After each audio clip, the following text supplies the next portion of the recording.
A military science experiment that went wrong. A science experiment that escaped into the wild in the aftermath of the Great War. Developed by the United States military to replace humans during close combat.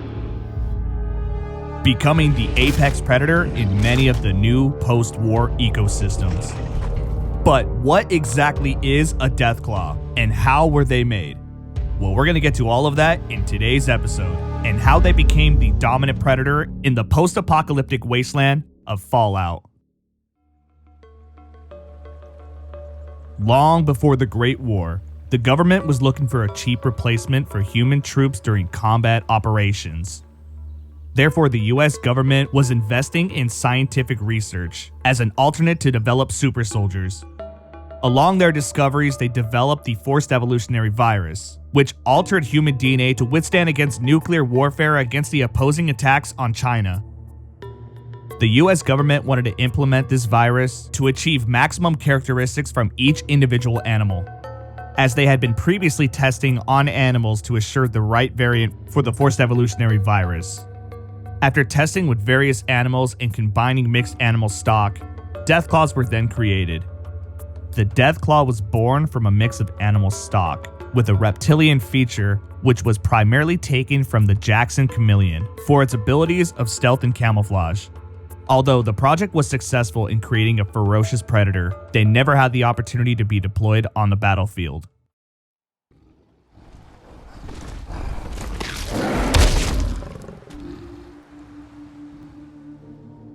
Deathclaws are a large, carnivore-like reptile species designed for maximum carnage. They were created as bipedal reptiles, meaning bipedalism raises the head and providing a greater field of vision, thus improving the ability to detect targets or resources. And the upper limbs were also free by this choice, and could be fashioned into an extremely dangerous weapon. As in the name alone, their notorious weapon lays within their own hands, with their sharp claws that could grow roughly up to 2 meters, though an additional 2 fingers were coded into the genome, for a total of 5 fingers on each hand. Each terminates in a sharp talon that allows the reptile to wound and kill with frightening efficiency. A single swipe of their claws can slice a human being in seconds. Deathclaws have been observed to be running on all fours while charging at their prey. The muscular build of a Deathclaw provides it with superior strength and excellent speed, and incredible resilience in most combat situations. Deathclaws communicate with each other in a pack using growls and body language, though they are also capable of mimicking human voices, much like a parrot if their intelligence had artificially been increased. Their hide and skin is also extremely tough, providing an excellent defense against blunt and edged weapons. However, firearms and energy weapons are reliable tools for killing a Deathclaw, though lower-powered weapons are likely to have trouble piercing its skin, as their exoskin is enhanced by horns and dorsal spikes, making a melee combat a very dumb situation. However, while they are difficult opponents, their keen senses can be used against them, such as loud noises and bright lights, such as flares can deter a Deathclaw away. But most people are not lucky enough to encounter a Deathclaw and live to tell the tale. Don't forget to smash that like button if you're enjoying today's episode, and consider subscribing to the channel if you enjoy Fallout content. Now let's get back so we can learn more about Deathclaws. Shortly after the research had started in the creation of Deathclaws, the Great War had begun, causing nuclear catastrophe all over America, and destroyed the research facilities that were containing Deathclaws. Therefore, after the Great War, Deathclaws escaped into the wild and quickly spread across the continent. Little did they know, this would be their new feeding ground, and made any nearby civilization aware of their existence, becoming the new dominant predators in the wasteland. Deathclaws were viewed as legendary creatures by the various inhabitants of Southern California.